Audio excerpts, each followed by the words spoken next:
I never thought my daughter would use my own voice against me. When Rebecca asked me to sit down and record family stories on video, I felt honored. "Mom, I want to preserve your memories before they fade," she said with tears in her eyes. So I spent weeks sharing everything. Stories from my childhood, recipes passed down through generations, the day I met her father. Then she played those videos in court, edited to make me look confused and incompetent, claiming I had dementia and needed a conservatorship. The judge was about to rule in her favor when my attorney revealed something that changed everything. What Rebecca didn't know was that I had been recording too. Before we jump back in, tell us where you're tuning in from. And if this story touches you, make sure you're subscribed, because tomorrow, I've saved something extra special for you. The whole thing started on a Tuesday afternoon in March when Rebecca showed up at my house with a brand new video camera and a notebook full of questions. I was in my garden, pruning the roses that had been my passion project for the past 15 years. At 72, I still maintained every inch of my property myself, from the vegetable garden out back to the koi pond I had installed 5 years ago. My hands were strong, my mind was sharp, and I took pride in my independence.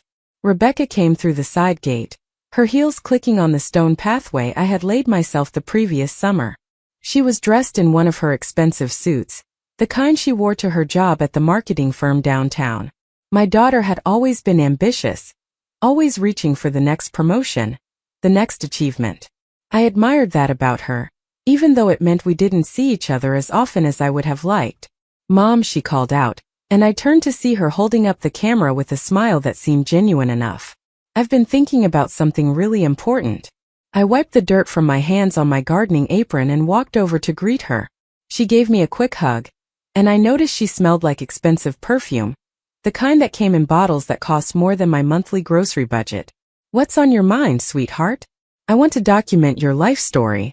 Rebecca's eyes were bright with what looked like enthusiasm. "All those amazing experiences you've had, the family history, the traditions. I realized the other day that when you're gone, all of that knowledge goes with you. I want to preserve it for future generations, for my kids when I have them." The request seemed thoughtful, even touching. I had often worried that the stories of my parents and grandparents would die with me.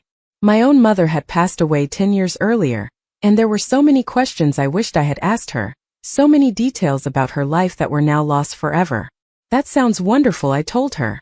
"When would you like to start?" "How about now?" She gestured toward the house. "We could set up in the living room, get comfortable, and just talk. I can ask you questions and you can share whatever comes to mind. No pressure, just conversation." I hesitated for a moment, glancing back at my roses. I had planned to finish the pruning before the afternoon heat set in, but this seemed more important. My garden would still be there tomorrow, but the opportunity to share my history with my daughter felt precious and time-sensitive. We went inside and Rebecca set up the camera on a tripod facing my favorite armchair, the one by the window where the afternoon light came in soft and golden. She fussed with the settings for a few minutes, adjusting the angle and checking the sound quality. I made us both tea, using the good china that had belonged to my grandmother. When everything was ready, Rebecca sat across from me with her notebook open and pressed the record button. "Let's start with your childhood," she suggested. "Tell me about growing up in Virginia, about your parents, about what life was like back then." I settled into my chair and began to talk. The memories flowed easily, stories I had told before but never recorded. I talked about my father who had worked as a carpenter, about how he taught me to appreciate craftsmanship and attention to detail. I described my mother's garden, which had inspired my own love of growing things. I talked about my 3 siblings, about the small house we all shared, about summer nights catching fireflies and winter mornings waking up to find snow had transformed our ordinary street into something magical. Rebecca asked questions that seemed thoughtful and specific. She wanted to know about family recipes, about holiday traditions, about the values my parents had instilled in me. She asked about my marriage to her father, David, and I found myself getting emotional as I described our wedding day, our early years of struggling to make ends meet, the joy of bringing her into the world.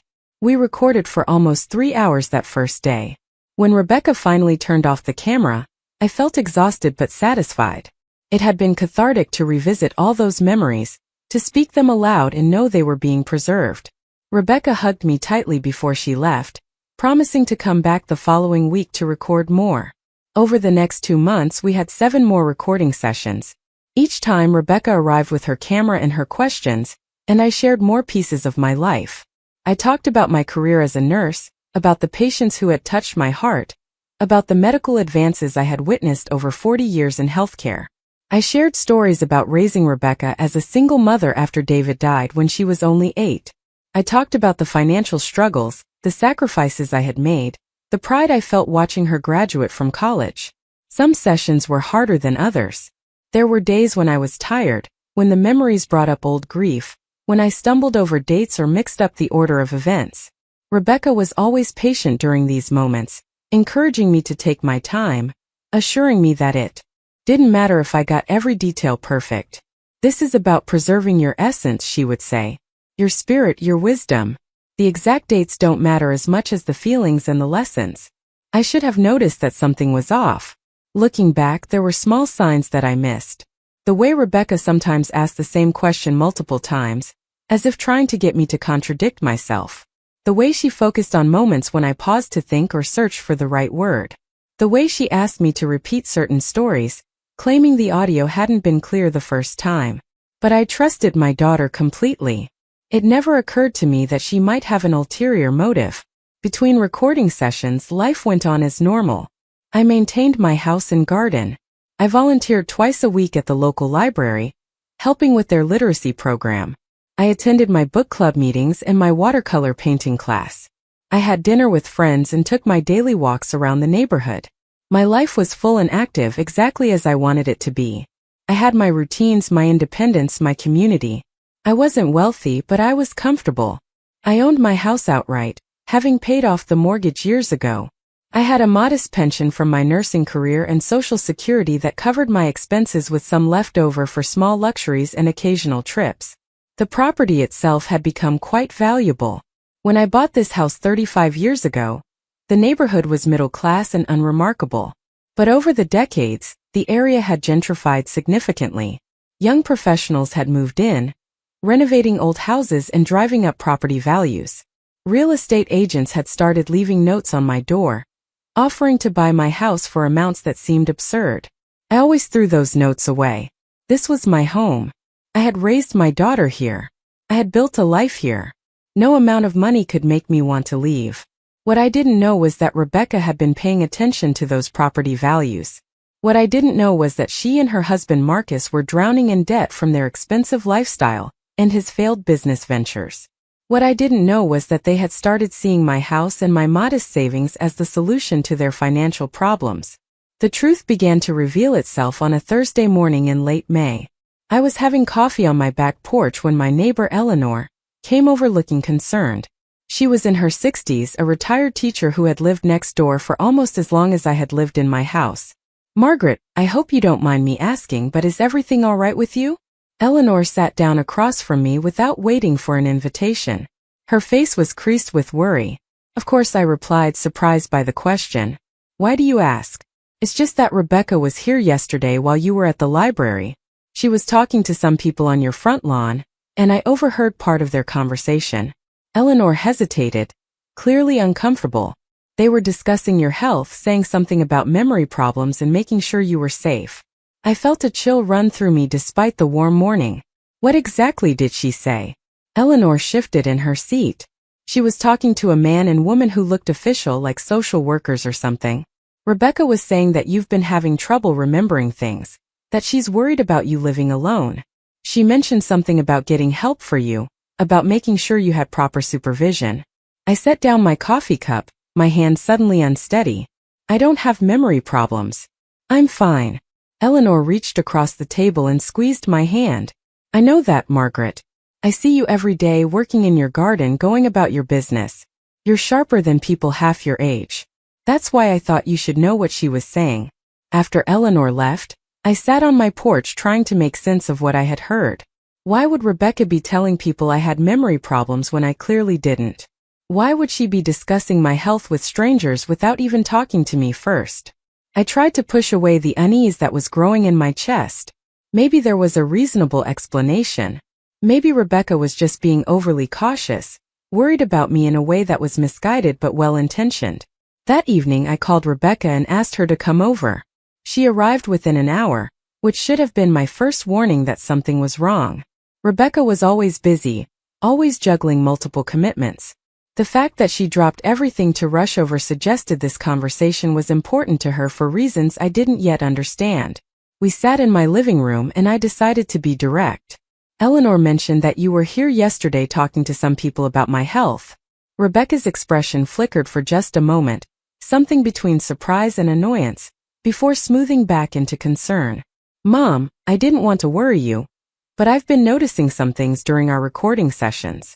Times when you seem confused, when you repeat yourself, when you can't remember things clearly. I've been consulting with some professionals about how to help you. I felt anger rising sharp and hot. Rebecca, I don't need help. I'm doing fine on my own. Preparing and narrating this story took us a lot of time, so if you are enjoying it, subscribe to our channel, it means a lot to us. Now back to the story. You're 72 years old, living alone in a big house. Don't you think it might be time to consider some changes? Maybe moving into a nice assisted living facility where people could keep an eye on you? I stared at my daughter, trying to recognize the person sitting across from me. This is my home. I have no intention of moving anywhere. Mom, please be reasonable. I'm just trying to look out for your best interests. Your best interests or your financial interests? The words came out before I could stop them, sharp and accusatory. Rebecca's face flushed. I can't believe you would accuse me of something like that. Everything I'm doing is because I love you and I'm worried about you. Then why are you telling strangers that I have memory problems when I don't? Why are you discussing my life with people I've never met? Because someone needs to face reality here. You're getting older. You're going to need more help. And if you can't see that, then maybe that's proof right there that your judgment isn't what it used to be. The argument escalated from there, both of us saying things we might have regretted if the situation had been different. Rebecca left angry, and I spent the rest of the evening pacing my house, trying to understand what was happening. The next morning I received a letter in the mail, official looking, from a law firm I didn't recognize. Inside was a petition for conservatorship. Rebecca was asking the court to declare me mentally incompetent and grant her legal control over my finances and medical decisions. I read the document 3 times, each time hoping I had misunderstood. But the words were clear. According to the petition, I was suffering from progressive dementia that left me unable to care for myself or manage my affairs. Rebecca was presenting herself as the concerned daughter who only wanted to protect her vulnerable mother. The evidence cited in the petition included the video recordings we had made together.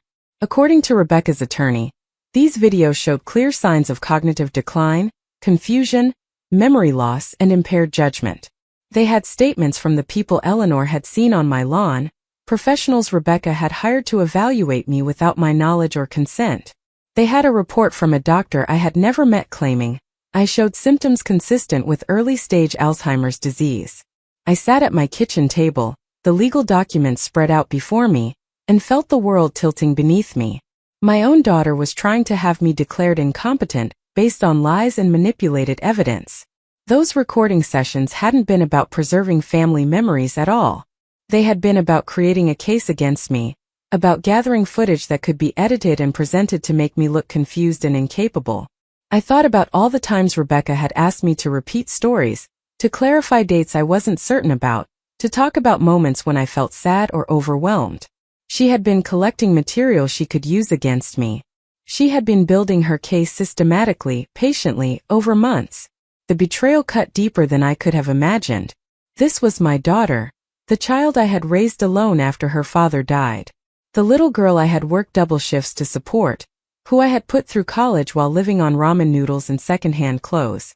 The woman I loved more than anyone else in the world.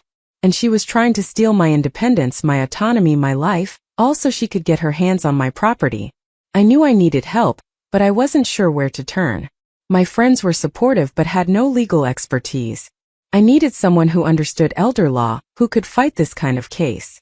I spent the weekend researching attorneys, making calls, trying to find someone who would take my case seriously, and not just assume that a 72-year-old woman really was incompetent. On Monday morning, I had an appointment with Patricia Chan, an attorney who specialized in elder rights and had a reputation for being aggressive in defending her clients. Her office was downtown, in a modern building that made me feel slightly intimidated. But Patricia herself put me at ease immediately. She was in her 50s with sharp eyes and a no-nonsense demeanor. She listened to my entire story without interrupting, taking notes and occasionally asking clarifying questions. When I finished, she leaned back in her chair and was quiet for a long moment. "Margaret, I'm going to be honest with you. These cases are difficult. Once someone files for conservatorship claiming cognitive decline, there's a bias toward caution. Courts tend to err on the side of protecting vulnerable seniors, which means they sometimes restrict rights unnecessarily. The burden of proof will be on us to demonstrate that you're competent. Can we win?" I asked, hearing the desperation in my own voice. Patricia smiled, and there was something fierce in that smile. "We can win. But we need to be strategic. Tell me, during these recording sessions with your daughter, did you ever feel like she was trying to trap you, or make you look bad?" "Not at the time. But looking back, yes. There were moments when she seemed to be leading me toward confusion, asking me the same questions multiple times, focusing on times when I was tired or emotional." "Did you ever record any of your own interactions with her?" The question caught me off guard. "Actually, yes. I have a security system with cameras throughout my house. I installed it 2 years ago after there were some break-ins in the neighborhood. The cameras record continuously and save footage to a cloud service." Patricia sat forward, suddenly very focused. "Margaret, this might be exactly what we need. If we can access those recordings and show the full context of those sessions, we can demonstrate how your daughter manipulated the footage. We can show the court that you're coherent, articulate, and fully capable." Over the next week, Patricia and I worked together to build our defense. We pulled footage from my home security system showing the recording sessions in their entirety, with no editing or manipulation. The difference was striking. In the full videos, I came across as a thoughtful, well-spoken woman sharing her life story. Yes, there were moments when I paused to think or had to correct myself on a date, but those were normal parts of conversation, not signs of cognitive decline. We also gathered evidence of my daily life and competence. Patricia interviewed my neighbors, who all testified that I was independent and capable. We got statements from my doctor confirming that I had no diagnosis of dementia or cognitive impairment. We documented my volunteer work at the library, my painting classes, my active social life. We built a picture of a woman who was fully in control of her faculties and her life. But Patricia wanted more than just a defense. She wanted to go on the offense. As we reviewed the footage from my security cameras, we found something Rebecca hadn't anticipated. The cameras had audio as well as video. We had recordings of Rebecca talking on her phone in my house, conversations she thought were private. In one particularly damning clip, Rebecca was in my kitchen talking to who we later confirmed was her husband Marcus.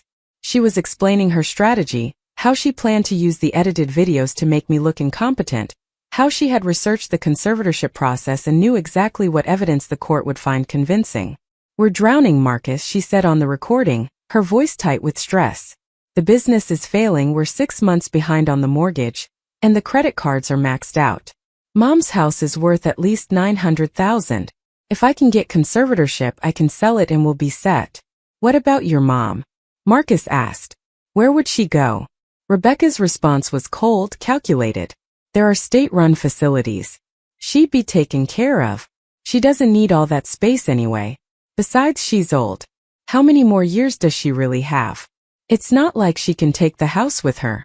Listening to that recording, hearing my daughter discuss my life and my future with such casual cruelty, was more painful than anything I had experienced since David died. This wasn't a misunderstanding or a well-intentioned mistake. This was calculated, premeditated theft disguised as concern. Patricia made copies of everything and filed our response to the conservatorship petition. We requested a full hearing where both sides could present evidence. The court date was set for 3 weeks away, giving us time to prepare but also leaving me in limbo, waiting to find out if I would lose control of my own life. During those 3 weeks, Rebecca tried to contact me multiple times. She left voicemails saying she was worried about me, that we needed to talk, that she only wanted what was best for me. I didn't respond. Patricia had advised me not to have any contact with Rebecca without my attorney present. Rebecca also showed up at my house twice. The first time I watched from my upstairs window as she rang the doorbell and knocked. She waited on the porch for almost 10 minutes before finally leaving. The second time, she tried to let herself in using a key I hadn't realized she still had. I had changed the locks the day after receiving the conservatorship petition, so her key didn't work. Through my security camera, I watched her try the key multiple times, her frustration growing before she finally gave up. The court hearing arrived on a gray Tuesday morning in June. Patricia and I arrived early, dressed professionally and prepared with binders full of evidence. Rebecca was already there with her attorney, a smooth-looking man in an expensive suit. She tried to make eye contact with me, her expression arranged in something that might have been concern or regret, but I looked away. The judge was a woman in her 60s named Sandra Morrison. Patricia had told me that Judge Morrison had a reputation for being fair but thorough, someone who didn't accept arguments at face value, but demanded solid evidence. The hearing began with Rebecca's attorney presenting their case. They showed clips from the video recordings, carefully edited to make me look confused and incompetent. They had me mixing up dates, struggling to remember names, getting emotional and losing my train of thought. If I hadn't known the full context, even I might have been convinced that something was wrong with me. Rebecca's attorney called the professionals she had hired to evaluate me. They testified about their concerns based on brief interactions and the edited videos. They used a lot of medical terminology and talked about patterns consistent with cognitive decline. Rebecca herself took the stand, crying as she talked about how hard this was for her, how much she loved me, how she only wanted to make sure I was safe. She was convincing. I had to give her that. If I hadn't known she was lying, I might have believed her performance. Then it was our turn. Patricia started by calling my personal physician to the stand. Dr. Harrison had been my doctor for 15 years. He testified that I had no diagnosis of dementia or any other cognitive disorder. He explained that I was physically healthy and mentally sharp, that my last full physical just 2 months ago had shown no signs of decline. Next, Patricia called several of my neighbors and friends. Eleanor testified about my daily routines, my independence, my active involvement in the community. Others talked about my volunteer work, my hobbies, my clear and logical conversations. They painted a picture of someone fully capable of managing her own life. Then Patricia played the unedited footage from my security cameras. The difference was dramatic. In the full context, my pauses to think looked natural. My emotional moments were appropriate responses to discussing sad memories. The times I corrected myself or searched for the right word were normal parts of conversation, not signs of confusion. The judge watched carefully, occasionally making notes. I could see Rebecca shifting uncomfortably in her seat as the truth began to emerge. But Patricia saved the most damaging evidence for last. She played the audio recording of Rebecca talking to Marcus about her financial motivation for seeking conservatorship. The courtroom was silent as everyone heard Rebecca's cold calculation, her plan to sell my house, her dismissive comments about my future. When the recording ended, Rebecca was pale. Her attorney was frantically whispering to her, probably trying to figure out how to explain what we had all just heard. Judge Morrison asked if Rebecca would like to respond to the recording. Rebecca's attorney stood and tried to argue that the recording was taken without her knowledge and might not be admissible. But Patricia was prepared. She cited case law showing that recordings made in one's own home, by security systems installed for legitimate safety reasons, were admissible. Rebecca had no reasonable expectation of privacy in my house. Judge Morrison looked at Rebecca and asked her directly if the voice on the recording was hers. Rebecca hesitated, then admitted it was. The judge asked if she stood by her earlier testimony about only wanting to help her mother. Rebecca started to cry again, but this time it looked different. These weren't the sympathetic tears of a concerned daughter. These were the tears of someone who knew she had been caught. "I need a moment to review all the evidence," Judge Morrison said. "The court will take a brief recess." We waited in the hallway for 30 minutes. Patricia was confident but cautious. "We have a strong case," she told me. "But you never know for certain until the judge rules." When we returned to the courtroom, Judge Morrison's expression was stern. "I've reviewed all the evidence presented today, and I find this to be a deeply troubling case." She looked directly at Rebecca. "Ms. Rebecca Chen Hammond, you have attempted to abuse the conservatorship system to gain control of your mother's assets under false pretenses. The evidence clearly shows that Margaret Anderson is fully competent and capable of managing her own affairs. Your petition for conservatorship is denied. Furthermore, I am ordering you to pay Margaret Anderson's legal fees and court costs.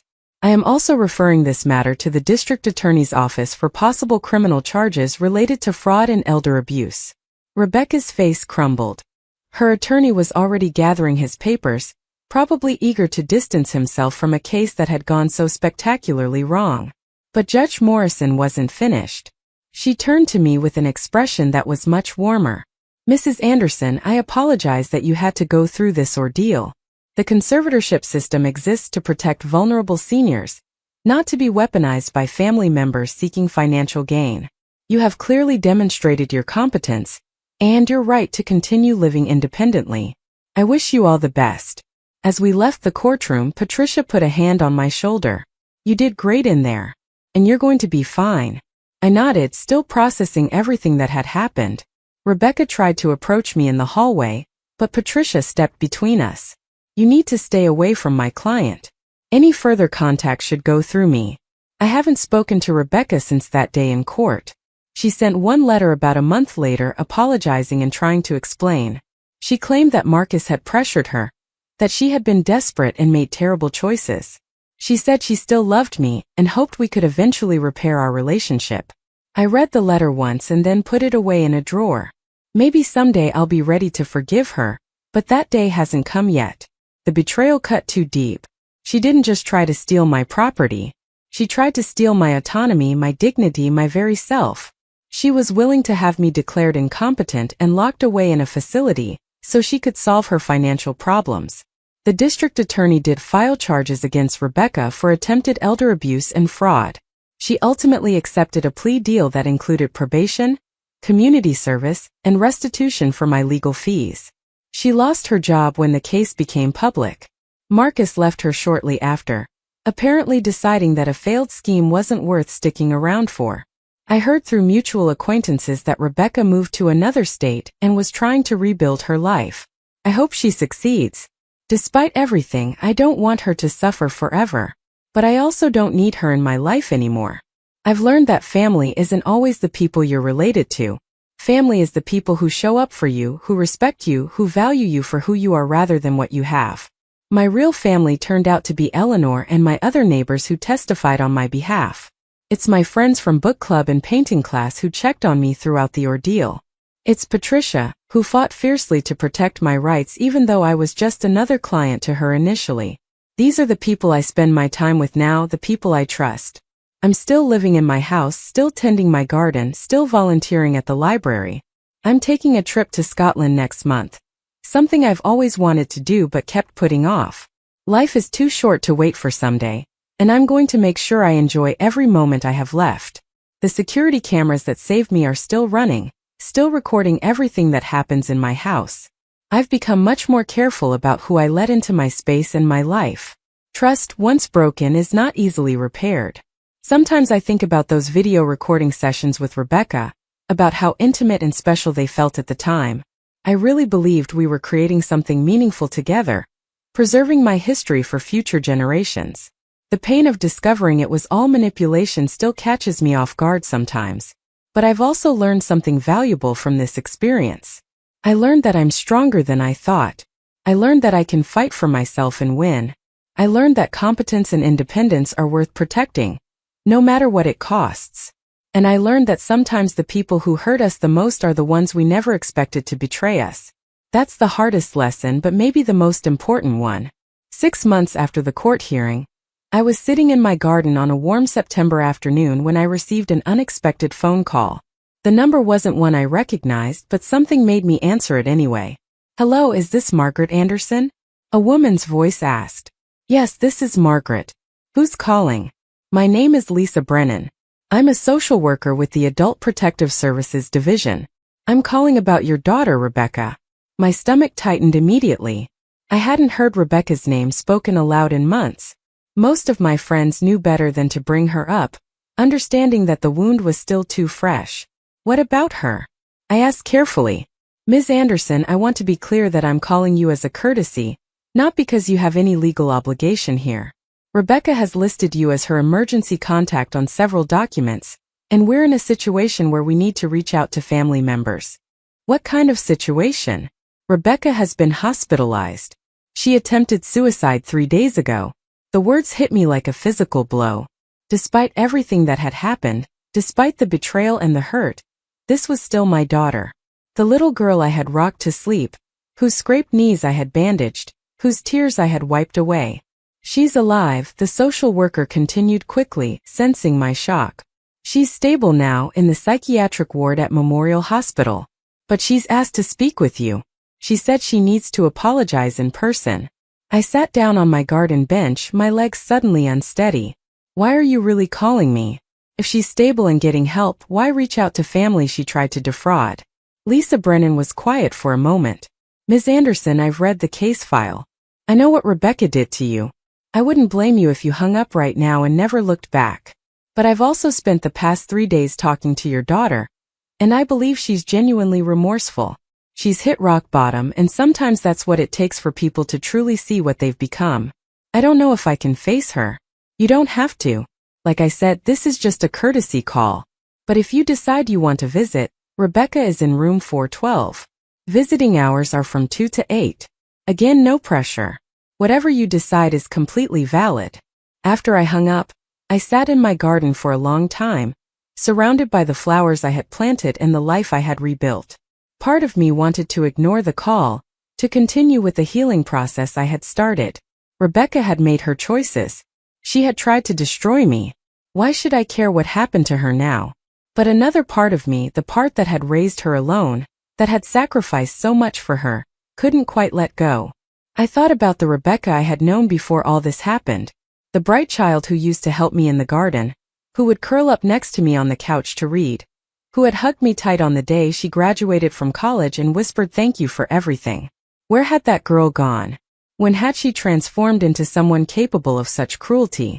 I called Patricia that evening to ask her advice. She listened as I explained the situation, and when I finished, she was characteristically direct. Margaret, legally speaking, you owe Rebecca nothing. Emotionally speaking, that's something only you can figure out. But if you do decide to visit her, I'd recommend you protect yourself. Don't make any promises. Don't let her manipulate you into feeling guilty. And if she asks for money or help beyond emotional support, say no and walk away. Can I even trust anything she says at this point? That's the question you need to answer for yourself. People can change, but they can also pretend to change when they want something. You're the only one who can read your daughter well enough to tell the difference. I spent 2 days wrestling with the decision. I talked to Eleanor, who advised caution but also compassion. I talked to my friend Sandra from book club, who had gone through her own family estrangement and understood the complexity of these situations. Everyone gave me permission to do whatever felt right, which somehow made the decision harder rather than easier. On the 3rd day, I woke up knowing what I needed to do. I needed to see Rebecca, not for her sake but for mine. I needed to look her in the eye and hear what she had to say. I needed to know if there was any piece of my daughter left inside the woman who had betrayed me, or if that person was truly gone forever. I dressed carefully that afternoon, choosing clothes that made me feel strong and put together. I drove to Memorial Hospital, my hands tight on the steering wheel, my heart beating faster than normal. The psychiatric ward was on the 4th floor, behind locked doors that required me to be buzzed in by staff. I gave Rebecca's name at the nurse's station, and a young woman with kind eyes checked her clipboard. You must be her mother. She's been asking about you every day. Is she allowed to have visitors? Yes, she's cleared for visits. Room 412 down the hall on the left. Just know that we have staff checking on patients regularly, so someone will pop in periodically. I walked down the sterile hallway, past other rooms where I could hear televisions playing or quiet conversations happening. When I reached room 412, the door was partially open. I stood there for a moment, gathering my courage before knocking lightly. Come in, Rebecca's voice called out, hoarse and uncertain. I pushed the door open and stepped inside. Rebecca was sitting up in bed, wearing a hospital gown, her hair pulled back in a messy ponytail. She looked terrible. Her face was pale and drawn with dark circles under her eyes. She had lost weight, her collarbones prominent beneath the thin fabric of the gown. When she saw me, her eyes filled with tears. Mom, you came. I didn't think you would. I walked further into the room but didn't sit down. I remained standing near the door, maintaining distance between us. The social worker called me. She said you wanted to talk. Rebecca wiped at her eyes with the back of her hand. I didn't think I'd ever see you again after what I did. I thought you'd hate me forever. I don't hate you, Rebecca. But I don't trust you either. And I need you to understand that I came here to listen, not to forgive or forget or fix anything. She nodded, fresh tears spilling down her cheeks. I understand. I just need you to hear me. I need to tell you the truth about everything, even if it doesn't change anything between us. Go ahead then. I'm listening. Rebecca took a shaky breath. Everything started falling apart about a year before I asked to record those videos with you. Marcus had invested everything we had into this tech startup idea. He was so sure it would take off, so convinced we'd be millionaires. He borrowed against our house, maxed out every credit card, even took out personal loans. And it all failed. The company dissolved and we were left with nothing but debt. That doesn't excuse what you did to me. I know. Please just let me explain the whole thing. I'm not trying to justify anything. I just want you to understand how I got to that point. I leaned against the wall, crossing my arms but nodding for her to continue. At first, I didn't want to burden you with our problems. You'd worked so hard your whole life, sacrificed so much for me. I felt ashamed that I had messed up so badly. But then Marcus started talking about your house, about how much it was worth, about how you were getting older and probably couldn't manage it much longer anyway. So you decided to steal my independence. Rebecca flinched at the words. It didn't start out that way in my head. Marcus kept saying we could take care of you better if we had control of your finances. He made it sound like we'd be helping you. And I wanted to believe him because I was desperate. The debt collectors were calling constantly. We were about to lose our house. I felt like I was drowning and I couldn't see any other way out. So you saw me as a life raft. As terrible as that sounds, yes. And I convinced myself it was okay because you were my mother and mothers are supposed to help their children. I told myself you'd want to help if you knew how bad things were. But you never asked me for help. You just tried to take control of my life. I know. Because deep down I knew you'd say no if I asked. You'd tell me that Marcus and I had made our own mess and needed to fix it ourselves. And you'd have been right. But I didn't want to hear that. I wanted an easy solution that didn't require me to face my own failures. I watched Rebecca as she talked, looking for signs of manipulation or performance. But what I saw was genuine shame, the kind that comes from truly recognizing the depth of your own mistakes. She looked broken in a way that couldn't be faked. The recording sessions, Rebecca. How did you plan all that? That was Marcus's idea originally. He'd read an article about conservatorship cases and how video evidence of cognitive decline was really effective in court. He suggested I start documenting your memory problems. But you didn't have memory problems. I know that now. But I convinced myself you did. Every time you paused to think or got a date wrong, I told myself it was proof. I edited those videos to show only the moments that supported what I wanted to believe. I became an expert at self-deception. And the professionals you hired to evaluate me? Marcus found them through some online forums. People who would provide the evaluations we needed without being too thorough. We paid them well to write reports that said what we wanted them to say. Did you ever stop and think about what would happen to me if you succeeded? Did you consider what it would be like for me to lose control of my own life? Rebecca's face crumpled. That's the worst part. I did think about it and I told myself you'd be fine. I convinced myself you'd actually be happier with someone else making decisions for you. I convinced myself that being in a care facility would be easier than managing a house at your age. But the truth is, I didn't let myself think about it too deeply because if I did, I'd have to admit what I was really doing. Which was destroying my mother to save myself. The words hung in the air between us. I felt a strange mixture of emotions, anger at what she had done, sadness for what we had lost, and something that might have been the beginning of understanding. Not forgiveness, not yet, maybe not ever. But understanding of how someone could make such terrible choices when backed into a corner. What happened after the court hearing? I asked. Marcus left within a week. Turns out his loyalty only lasted as long as my potential inheritance. I lost my job when the case became public. Everyone at work knew what I tried to do. I couldn't find another job because a simple internet search brought up the whole story. I sold everything I could, but it wasn't enough to cover the debts. Rebecca's voice dropped to barely above a whisper. I ended up in a studio apartment in a bad part of town, working night shifts at a convenience store. Every day I woke up and realized I destroyed my relationship with the only person who ever really loved me, and it was all for nothing. I still lost everything anyway. And the suicide attempt? I just couldn't see a way forward anymore.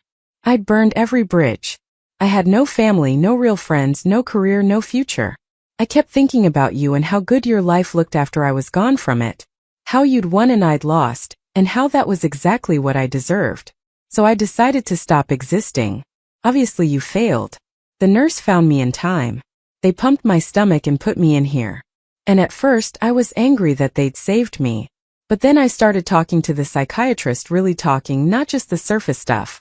And I started to see everything clearly for the first time. How I'd blamed everyone but myself. How I'd let Marcus manipulate me into believing that taking advantage of you was somehow justified. How I'd become someone I never thought I could be. I remained silent, processing everything she had said. Part of me wanted to comfort her, to tell her it would all be okay. But that was old programming, the mother instinct to soothe her child's pain. I had to resist that impulse. Rebecca had caused this pain herself and she needed to carry it at least for a while. Do you expect me to help you? I asked finally.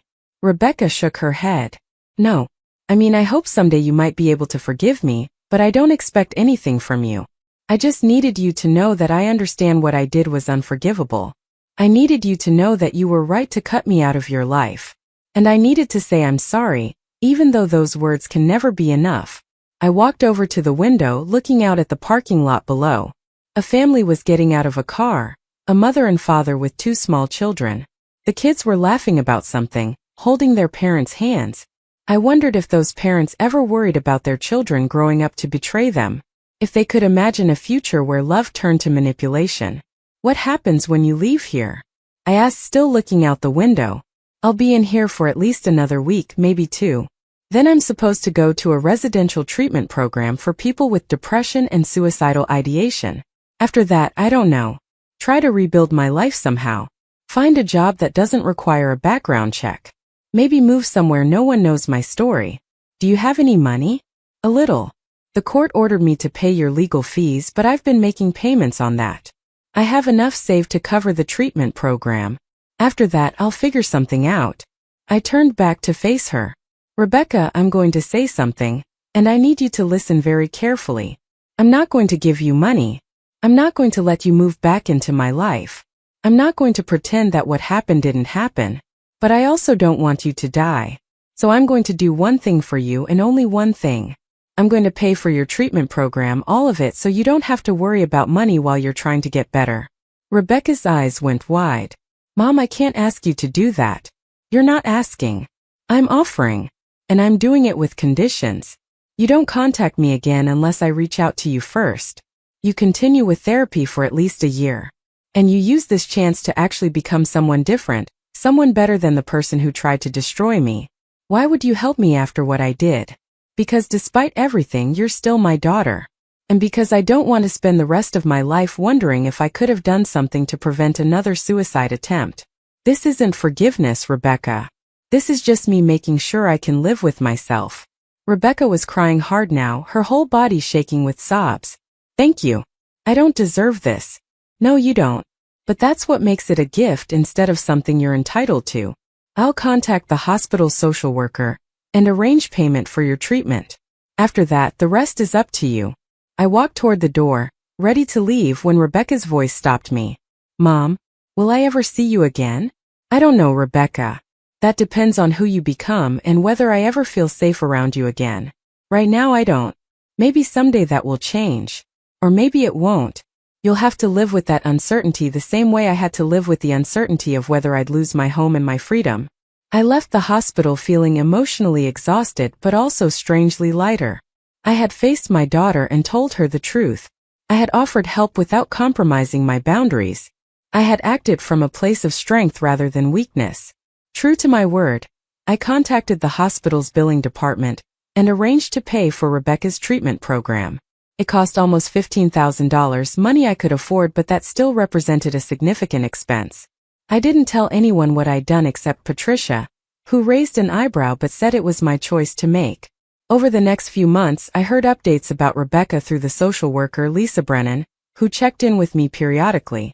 Rebecca had completed the residential program and was living in a sober living house while working at a nonprofit that helped formerly incarcerated women find employment. She was continuing therapy twice a week and had apparently cut off all contact with Marcus. Lisa told me that Rebecca never asked about me directly, but that she often mentioned in therapy sessions that she was trying to become someone her mother might someday be proud of. I didn't respond to these updates with much emotion. I was glad Rebecca was doing better, but I remained protective of my own peace. I had rebuilt my life after her betrayal, and I wasn't willing to risk that stability by letting her back in prematurely. My days continued in their pleasant routine. I traveled to Scotland as planned and had a wonderful time exploring castles and hiking through highlands.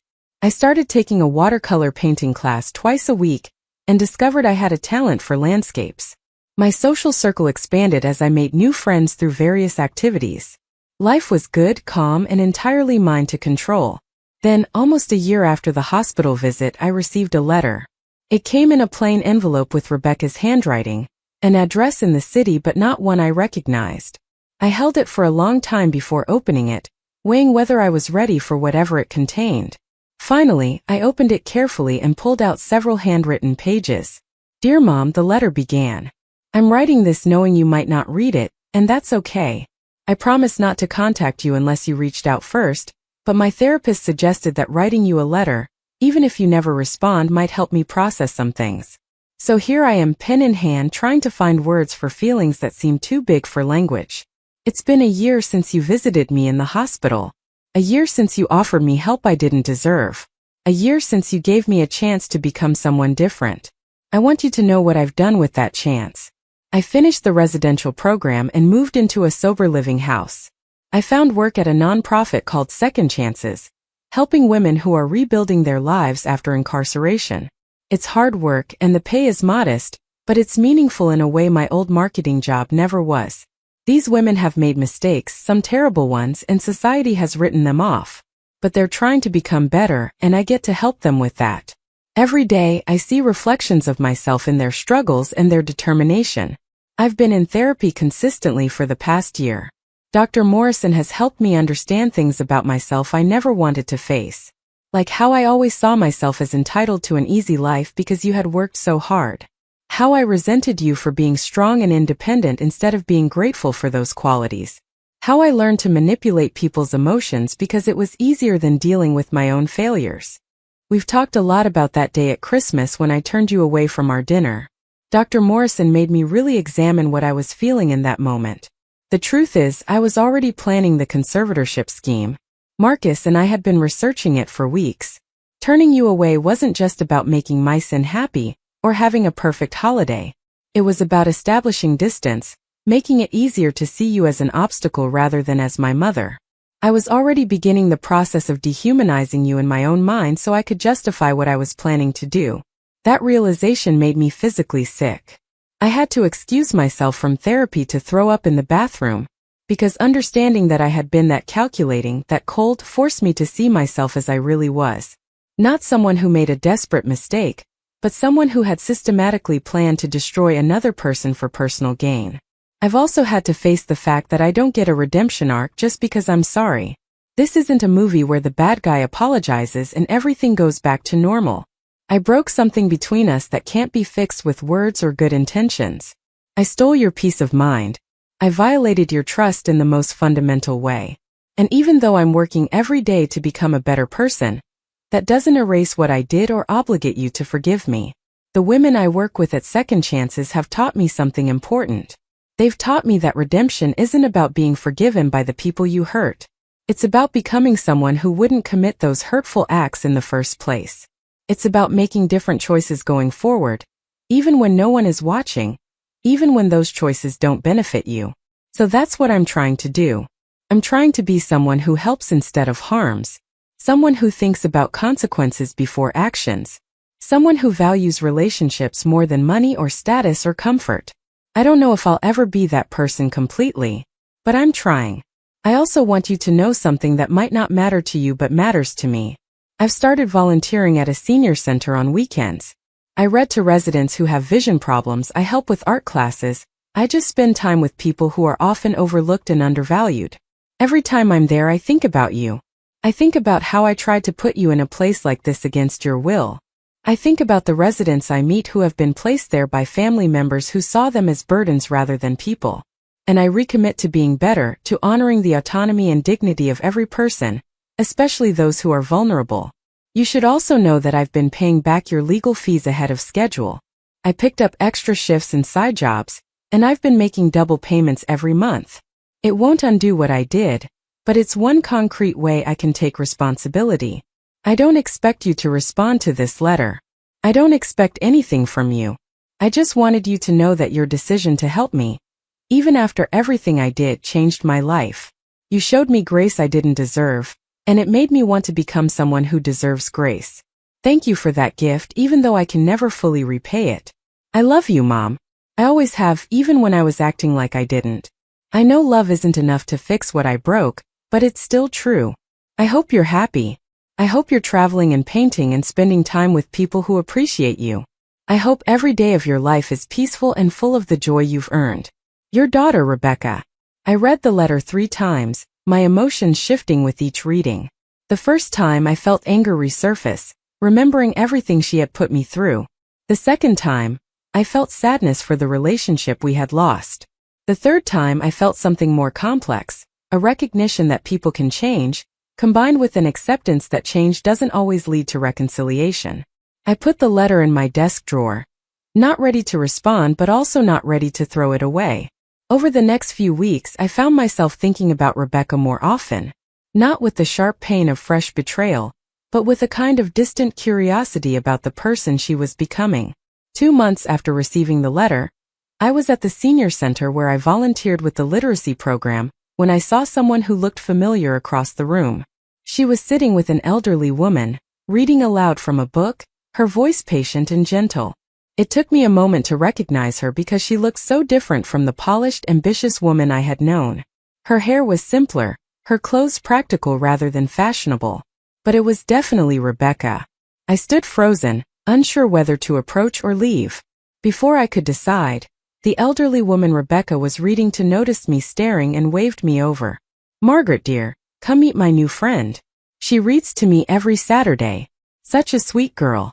Rebecca looked up and our eyes met. The shock on her face mirrored what I felt. She went pale, her hands trembling slightly as she closed the book. Mom, she whispered. Hello, Rebecca. I didn't know you volunteered here. I mentioned it in my letter. The senior center. I didn't think we'd end up at the same one. The city has dozens of these places. The elderly woman, whose name I knew was Dorothy, looked between us with growing understanding. Oh my, you two know each other? Rebecca is my daughter, I said simply. Dorothy's eyes went wide. Well, isn't that something? Small world. Rebecca stood up carefully, as if sudden movements might shatter the moment.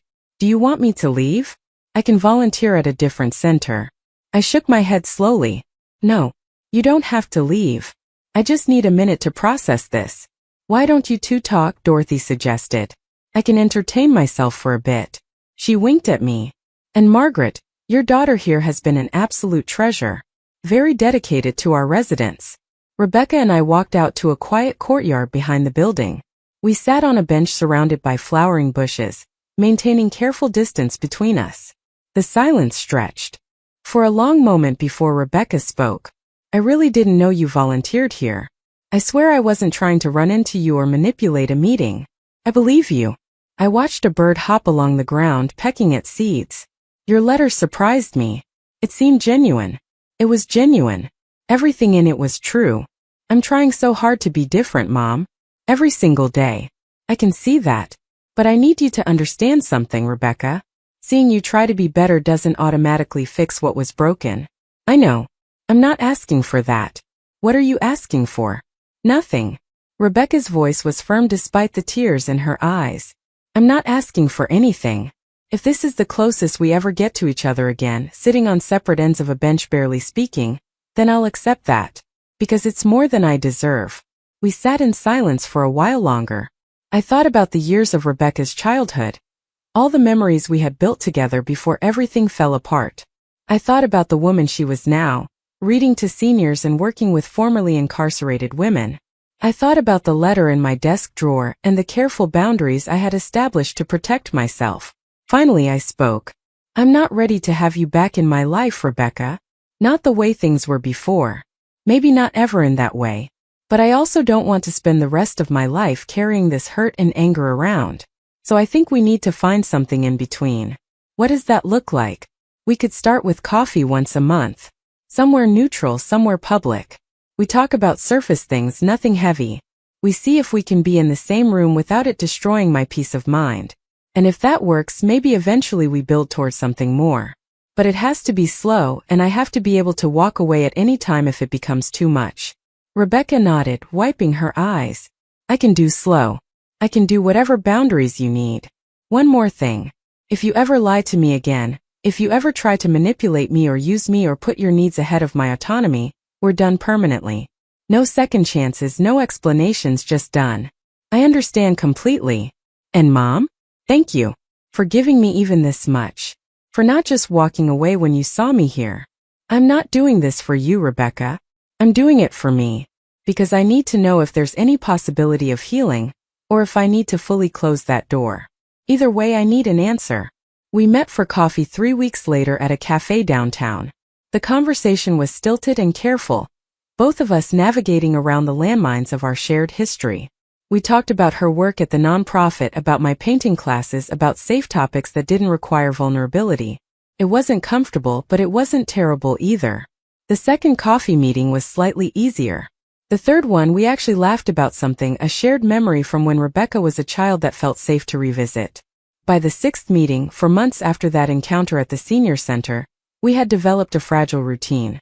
Once a month, coffee for exactly 1 hour, conversations that stayed in the present rather than dwelling on the past.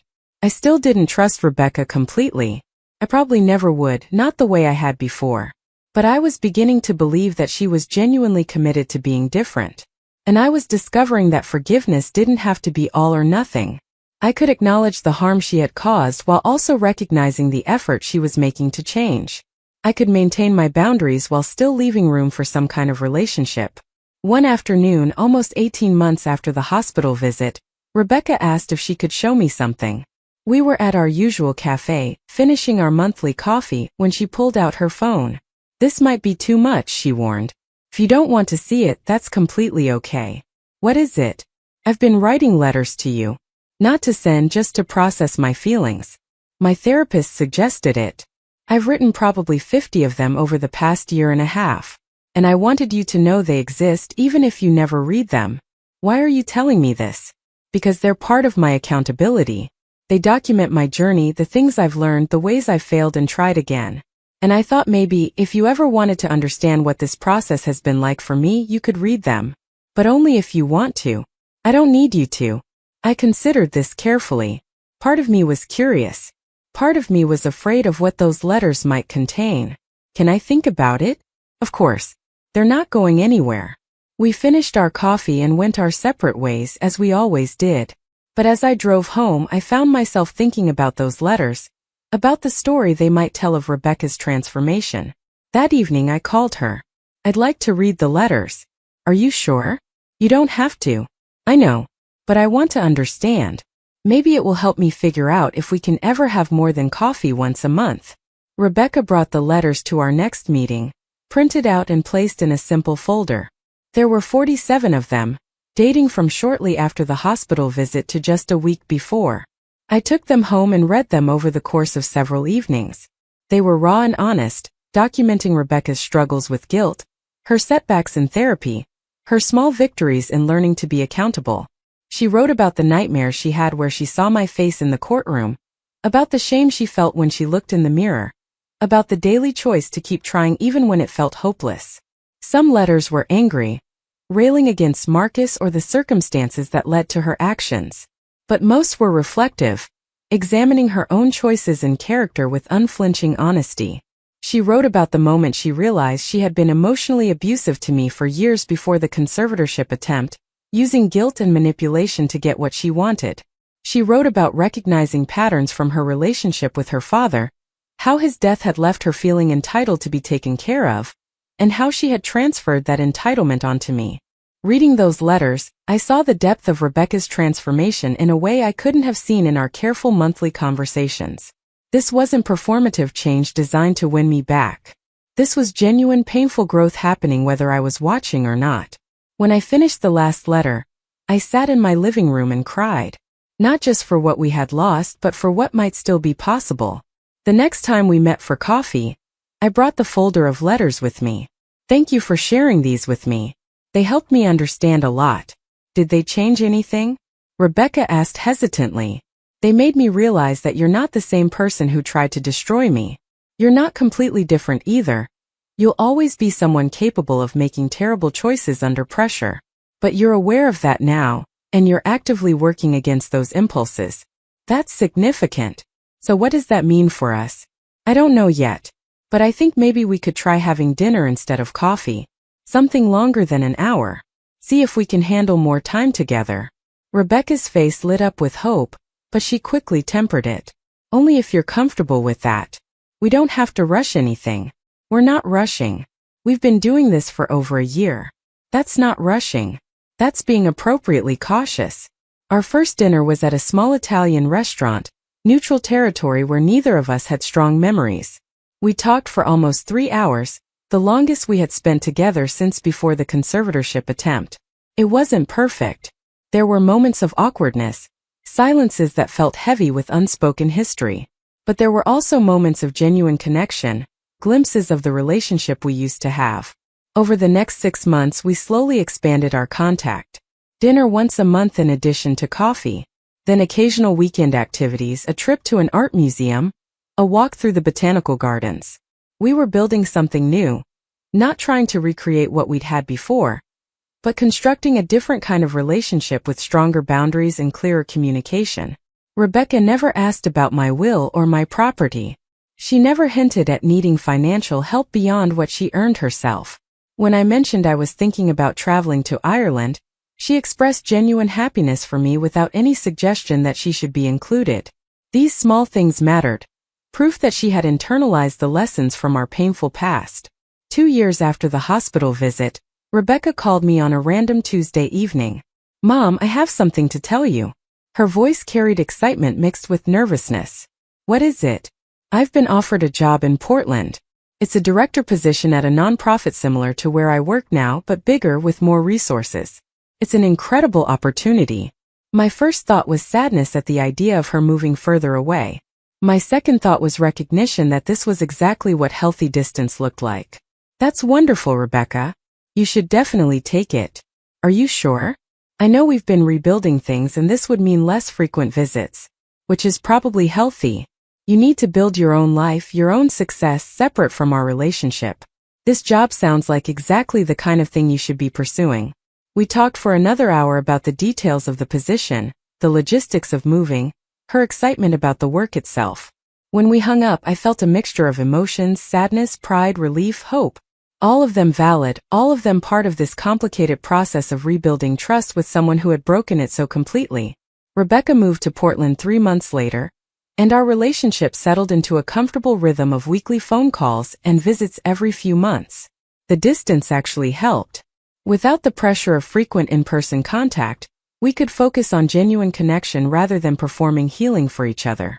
During one of her visits home, almost 3 years after the conservatorship attempt, we were having dinner at my house when Rebecca brought up something unexpected. "Mom, I've been thinking about making a public statement about what I did to you. Not for publicity or anything like that, but as part of my work with Second Chances. We help women rebuild after making terrible mistakes, and I think sharing my own story might help them understand that redemption is possible, even after the worst choices." I set down my fork, considering this carefully. What would that look like? Probably a speech at our annual fundraiser, maybe an article in our newsletter. I talk about how I tried to exploit my mother through the legal system, how I hit rock bottom, and how I've been working to become someone different. But I wouldn't do it without your permission. This is your story too. The old Margaret would have said no immediately, protecting her privacy at all costs. But I had changed too over these years. I had learned that vulnerability could be strength, that sharing pain could prevent others from experiencing similar betrayal. If you think it would help someone, then yes. But I want to read what you plan to say before you make it public. Rebecca's speech at the fundraiser 6 months later was powerful and unflinching. She didn't minimize what she had done or paint herself as the victim. She spoke honestly about her choices, their consequences, and the ongoing work of becoming trustworthy again. Several people approached me afterward, thanking me for having the courage to rebuild a relationship after such profound betrayal. One woman, probably in her 70s, grabbed my hand with tears in her eyes. My daughter tried something similar with me 5 years ago. I cut her off completely and haven't spoken to her since. But hearing your story makes me wonder if I gave up too soon. I squeezed her hand gently. Every situation is different. You have to do what protects your peace. But if your daughter has genuinely changed and you want to explore reconnection, it's never too late to try. Just protect yourself and move slowly. That evening, watching Rebecca speak to groups of women about accountability and change, I realized something important. We had both been transformed by what happened. Rebecca had learned that love couldn't be taken for granted, that relationships required respect and genuine care. I had learned that boundaries weren't walls meant to keep everyone out, but gates that could be carefully opened when someone proved they deserved access. Our relationship would never be what it was before. That innocent trust was gone forever. But what we had built in its place was perhaps more valuable. A conscious, deliberate connection based on mutual respect rather than obligation. We had chosen each other again not because we had to, but because we wanted to. Standing in that fundraiser, watching my daughter use her worst mistake to help others avoid similar choices, I felt something I hadn't expected to feel again. I felt proud of her. Not despite what she had done, but because of how she had responded to it. She hadn't hidden from her actions or made excuses. She had faced them fully and used that painful knowledge to become genuinely better. As we drove home that night, Rebecca reached over and squeezed my hand. Thank you for not giving up on me even when I deserved it. I squeezed back. Thank you for becoming someone worth not giving up on. We rode the rest of the way in comfortable silence, two women who had survived betrayal and rebuilt something stronger from the ruins. It wasn't a fairy tale ending. It was better than that. It was real. Up next, you've got 2 more standout stories right on your screen. If this one hit the mark, you won't want to pass these up. Just click and check them out.